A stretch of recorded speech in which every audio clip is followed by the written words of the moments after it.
ಹೊತ್ತಿಲು ಬಾಗಲಕೋಟೆ ಜಿಲ್ಲೆಯ ಬಗ್ಗೆ ತಿಳಿದುಕೊಳ್ಳೋಣ. ಅಪಾರ ನೈಸರ್ಗಿಕ ಸಂಪತ್ತು, ಪ್ರವಾಸಿ ತಾಣಗಳು, ಸಕ್ಕರೆ, ಸಿಮೆಂಟ್ ಕಾರ್ಖಾನೆಗಳು, ಕೃಷಿ ಸೇರಿದಂತೆ 3 ನದಿಗಳು, ಅಂತಾರಾಷ್ಟ್ರೀಯ ಮಟ್ಟದಲ್ಲಿ ಹೆಸರು ಮಾಡಿದ ಸೈಕ್ಲಿಂಗ್ ಪಟುಗಳು, ರಾಷ್ಟ್ರಧ್ವಜದ ಬಟ್ಟೆ ತಯಾರಿಸುವ ಖಾದಿ ಕೇಂದ್ರಗಳನ್ನು ಹೊಂದಿರುವ ವೈವಿಧ್ಯಮಯ ಜಿಲ್ಲೆ ಬಾಗಲಕೋಟೆ.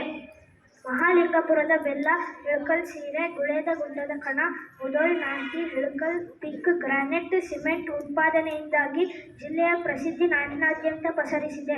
ಆಮೀನಗಡದ ಕರದಂಟಿನ ಸಿಹಿಯೂ ಇದೆ. ಬಾಗಲಕೋಟೆಯ ಬಣ್ಣದ ಹಬ್ಬವು ಪ್ರಸಿದ್ಧಿ ಪಡೆದಿದೆ. ಆಲ್ಮಟ್ಟಿ ಹಿನ್ನೀರಿನಲ್ಲಿ ವಿದೇಶಿ ಹಕ್ಕಿಗಳು ಕಲರವವನ್ನು ಕೇಳಬಹುದು. ಈ ಜಿಲ್ಲೆಯು 1997 ಆಗಸ್ಟ್ 15ರಂದು ವಿಜಯಪುರದಿಂದ ಬೇರ್ಪಟ್ಟು ಸ್ವತಂತ್ರ ಜಿಲ್ಲೆಯಾಯಿತು.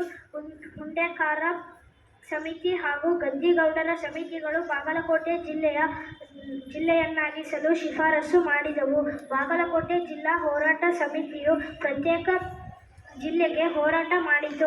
ಜೆ.ಎಚ್. ಪಾಟೀಲ್ ಸರ್ಕಾರ ಕೊನೆಗೂ ಜಿಲ್ಲೆಗೆ ಮುದ್ರೆ ಹೊಂದಿತು. ಅಂತಾರಾಷ್ಟ್ರೀಯ ವಾಸ್ತುಶಿಲ್ಪ ಚಾರ್ಲ್ಸ್ ಕೊರಿಯಾ ವಿನ್ಯಾಸ ಮಾಡಿದ್ದು ಚಂಡೀಗಢ ಮಾದರಿಯಲ್ಲಿ ನಿರ್ಮಾಣ ಮಾಡಲಾಗಿದೆ. ಈ ಜಿಲ್ಲೆಯು ವಿಶ್ವಪ್ರಸಿದ್ಧ ಪಟ್ಟದಕಲ್ಲು, ಐಹೊಳೆ, ಬಾದಾಮಿ, ಮಹಾಕೂಟ, ಕೂಡಲಸಂಗಮ ದೇವಾದಂತಹ ಪ್ರವಾಸಿ ತಾಣಗಳನ್ನು ಹೊಂದಿದೆ. ಬಾಗಲಕೋಟೆ ಜಿಲ್ಲೆಯ ಕಲೆ, ಸಂಸ್ಕೃತಿ, ಧಾರ್ಮಿಕ ಪರಂಪರೆ ಹಾಗೂ ಆಚಾರ ವಿಚಾರಗಳನ್ನು ಮಾತುಗಳಲ್ಲಿ ವರ್ಣಿಸಲು ಆಗದು.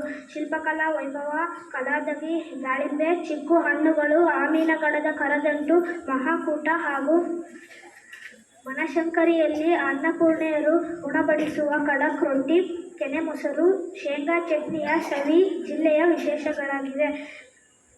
ಕನ್ನಡ ಸಾಹಿತ್ಯ, ರಂಗಭೂಮಿ, ಸಂಶೋಧನೆ ಹಾಗೂ ವೈದ್ಯಕೀಯ ಕ್ಷೇತ್ರಗಳಲ್ಲಿ ಸಾಧನೆ ಮಾಡಿದವರ ಸಂಖ್ಯೆ ದೊಡ್ಡದು. ಬಾಗಲಕೋಟೆ ಎಂದಾಕ್ಷಣ ನೆನಪಾಗುವ ಕೆಲವು ಹೆಸರುಗಳನ್ನು ಮಾತ್ರ ಇಲ್ಲಿ ಉಲ್ಲೇಖಿಸಲಾಗಿದೆ. ಜಿಲ್ಲೆಯಲ್ಲಿ ದೊರೆತ ಶಾಸನಗಳ ಸಾಹಿತ್ಯವನ್ನು ರಚನೆ ಮಾಡಿದವರಲ್ಲಿ ರವಿಕೀರ್ತಿ, ಅಚಲನ್, ವೈಜನಾಥರು ಪ್ರಮುಖರು. ವಚನ ಸಾಹಿತ್ಯದಲ್ಲಿ ಬಸವಣ್ಣ, ಚೆನ್ನಬಸವಣ್ಣ, ಗೋರಕ್ಷ, ಶಂಕರ ದಾಸಿಮಯ್ಯನವರ ಹೆಸರು ಉಲ್ಲೇಖನೀಯ. ಕಬ್ಬೆ ಹರಭಟ್ಟನ ಮೂಲಕ ಆರಂಭಗೊಳ್ಳುವ ಈ ಜಿಲ್ಲೆಯ ಕಾವ್ಯ ಪರಂಪರೆ ದೊಡ್ಡದು.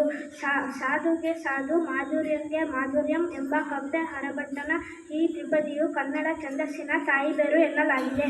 ಮುಧೋಳದ ಜೈನ ಕುಟುಂಬದಲ್ಲಿ ಜನಿಸಿದ ರನ್ನ ಕವಿ ಗದಾಯುದ್ಧ ಕಾವ್ಯದ ಮೂಲಕ ಕನ್ನಡದ ರತ್ನತ್ರಯರಲ್ಲಿ ಒಬ್ಬನೆಂಬ ಕೀರ್ತಿಗೆ ಪಾತ್ರನಾಗಿದ್ದಾನೆ. ಕವಿ ಚಕ್ರವರ್ತಿ ರನ್ನ ನಮ್ಮವ ಎಂಬ ಅಭಿಮಾನ ಈ ಜಿಲ್ಲೆಯದು. ದಾಸ ಸಾಹಿತ್ಯ ಪರಂಪರೆಯಲ್ಲಿ ಕಕಾಡಕ್ಕಿ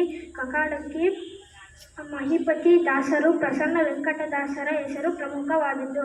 ಇಷ್ಟು ಮಾತಾಡಲು ಅವಕಾಶ ಕೊಟ್ಟಿದ್ದಕ್ಕಾಗಿ ತಮ್ಮೆಲ್ಲರಿಗೂ ಧನ್ಯವಾದಗಳು.